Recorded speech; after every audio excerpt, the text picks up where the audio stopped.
feel very much at home. I want to ask you a question right from the start. If we're reimagining any organisation, reimagining ACE, what would be your vision for children and young people in New Zealand? Because if you're working in the adult community education sector, surely, at least indirectly, you are working with children and young people, and increasingly, I think, working with children and young people. So what would be your vision for New Zealand, Aotearoa's New Zealand children and young people? It's a good question. I've got a t-shirt that just encapsulates my vision for children and young people. Question is, who is it and where was it and when was it? I used to use that vision from Martin Luther King, talk about his speech in 1963 in the March on Washington. People said, why don't you have a New Zealand vision for children and young people? So here is a New Zealand vision for children and young people. Who is it and where is it and when was it? Well, you know who it is. Don't fool it. Do you know when? 74. Do you know where? Yeah, New Zealand, North Island. Very good. Top of the north. 75. The beginning of the Hikoi, the land march, leading to the biggest ever then march on Parliament with the biggest petition ever signed. Absolutely seminal. You couldn't teach New Zealand history without that vision. And I love that challenge. Take care of our children. And I use the word children in the sense of under 18-year-olds. Take care of our children and young people. Take care of what they hear. Take care of what they see. Take care of what they feel. That is a wonderful threefold challenge. For how the children grow, so will be the shape of Aotearoa. I'm here today because ACE work with adults and their families is, make no mistake, the work of nation building.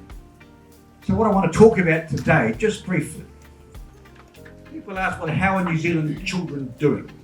I just want to talk about that, briefly summarise.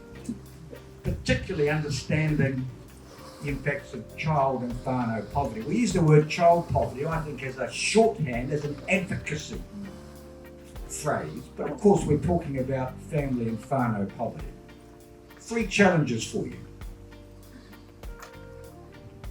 We need to do better, not for all, but for some who are disproportionately represented in all the challenging areas, Māori and Pacifica, young people and children in particular, and their whānau.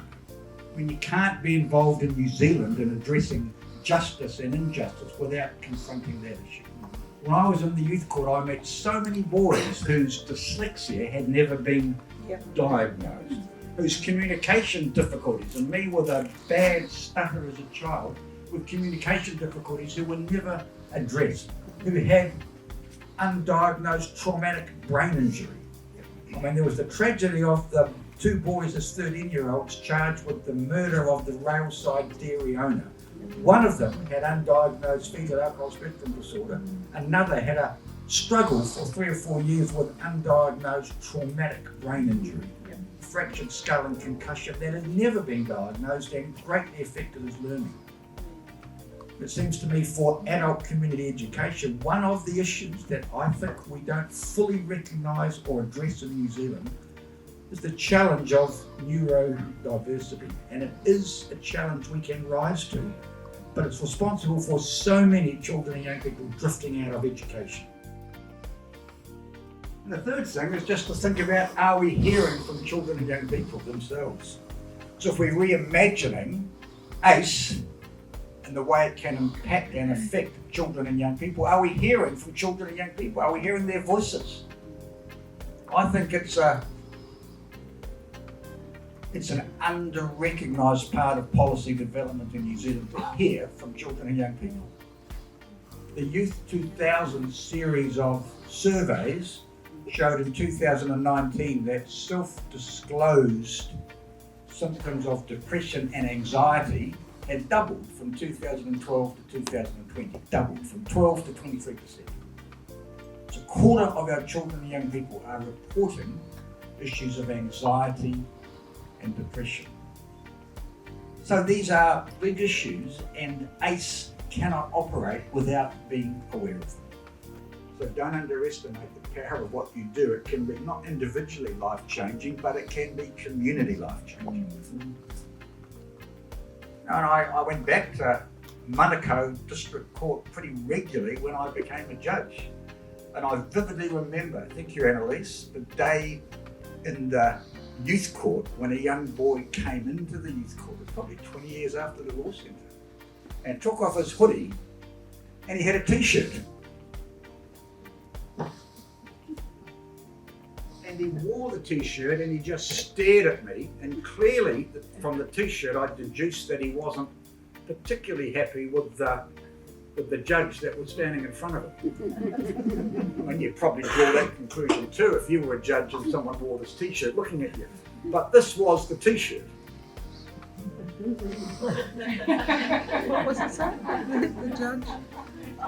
The law judge, the criminal. I'll show you. That's the t-shirt. And he just stood there and said nothing. And we're encouraged to engage with and develop participation with young people. So I said to him, that's an interesting t-shirt. And he said, oh, good boss. Then I said, well, it's a bit early to call yourself a criminal, isn't it? I mean, you haven't even answered the charge. We don't even know where we stand. At this stage, his lawyer, Jeremy Sutton, was on his feet waving at me. Actually, Jeremy bought a second copy of the t-shirt from Aotearoa Flea Market. I come to wear it. And Jeremy was clearly wanting me to shut up, but I persisted. I said, well, I can't fault your theology. I'm sorry, you won't know what theology means. I'm sorry. He said, yeah, I do. It's about God stuff, isn't it? I said, yes. I said, well, I just quite agree with you. I said, on the other side of heaven, I said, I'm a Christian myself. On the other side of heaven, I firmly believe there will be perfect youth justice. No argument. Terrific, I said. But I said, the bad news is today you stuck with me, Judge Becroft. And like you, he laughed, but with it all being disrespectful, he said, well, I hope you get it right. Yeah, that's a good strapline for this 2-day conference. If we're talking about reimagining ACE, are we getting it right? What does getting it right mean? From my perspective, getting it right must mean that we've taken the dimension that we're working with families who have children and young people. I hope that's a challenge for you.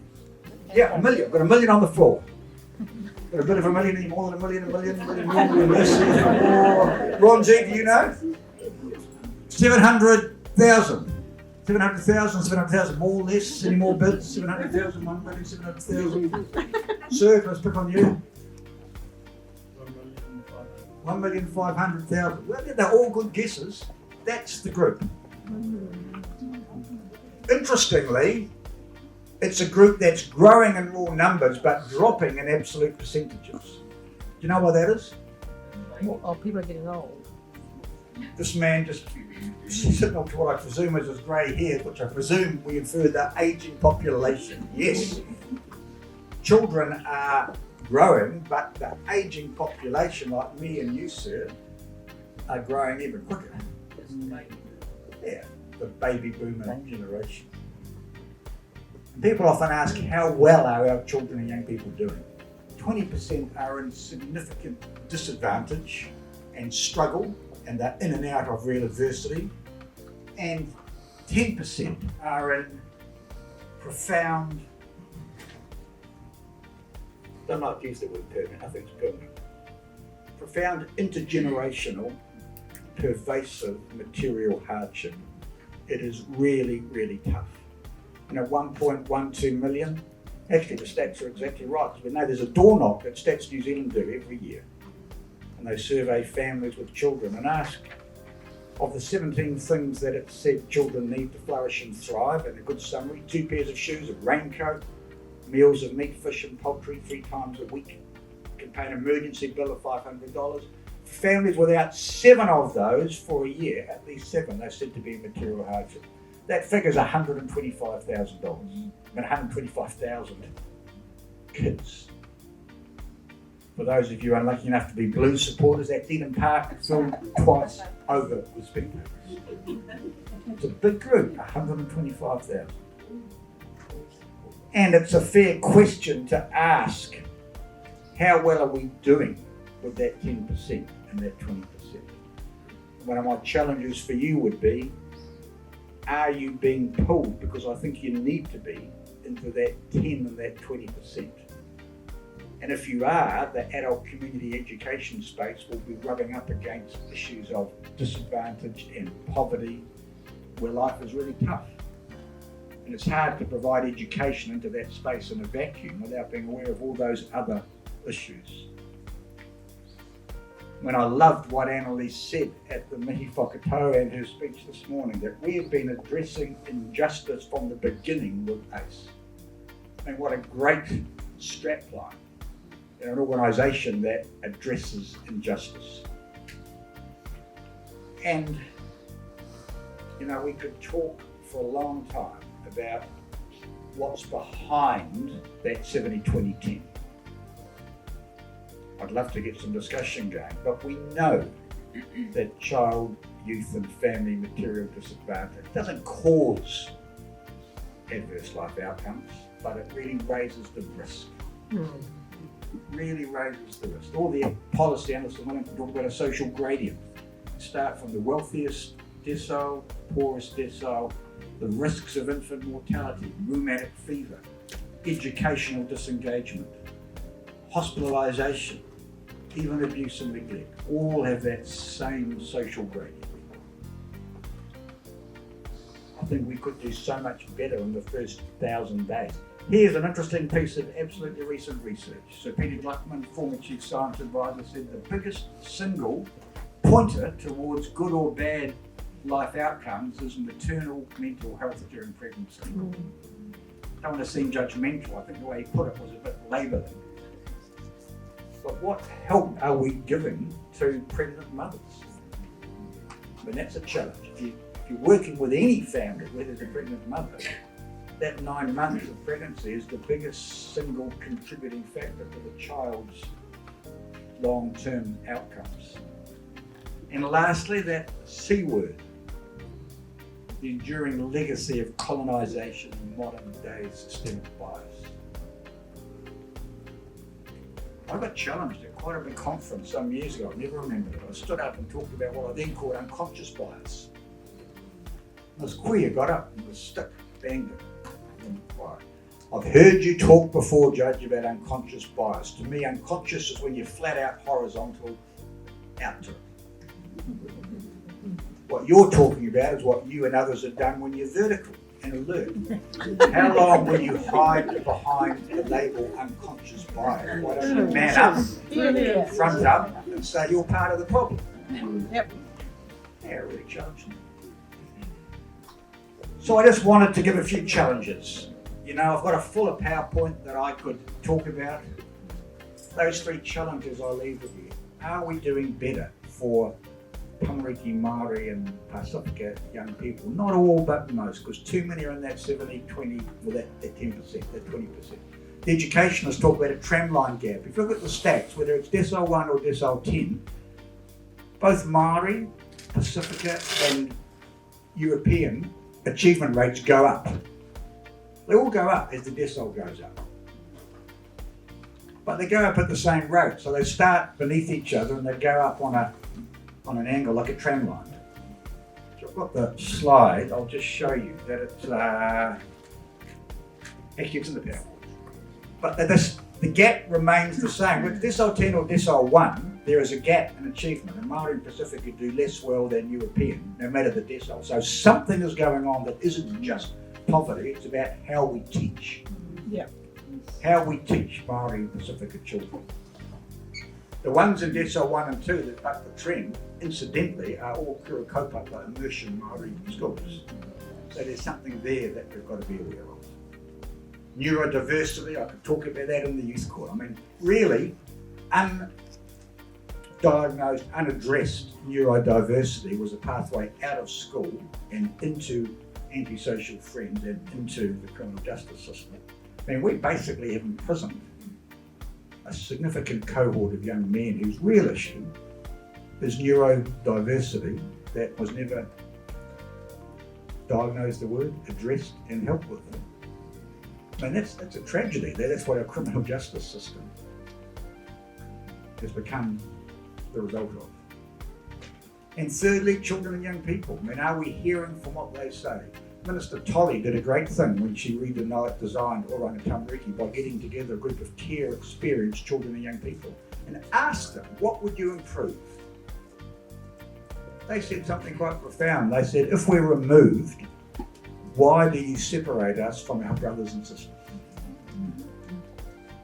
You know, that wasn't in the law at that stage. There was no statutory principle of sibling unity. There is now, because children and young people, their view made it crystal clear. Wasn't even in the senior policy analyst's radar, but children and young people mentioned it. I could give you so many stories in my role where children and young people have added value to government policy, a community organisations policy, and I think ACE's policy. If there was we've got experts in the office. You have great ways of getting in contact with particularly marginalised groups of young people and asking how could we help, what could we do better, what would work for you. I think you'd be really excited and challenged and helped by the answers. So to conclude, a t-shirt. Another one. I love this t-shirt. Could you find this right at the end of the PowerPoint? So if you just flip through to the end, you'll see it. This is the t-shirt, Bishop Desmond Tutu. Man who we have great regard for. That's it. That's it. Exactly right. If you are neutral in situations of injustice, you have chosen the side of the oppressor. I mean, that's my challenge for ACE. Which side are you choosing? Because you are making a choice whether you know it or not in what you do. And my hope and my prayer is you're choosing the side of children and young people in their whānau, and you're contributing into that, and you are not silent, and that you make a difference. Tēnā koutou katoa. Thank you.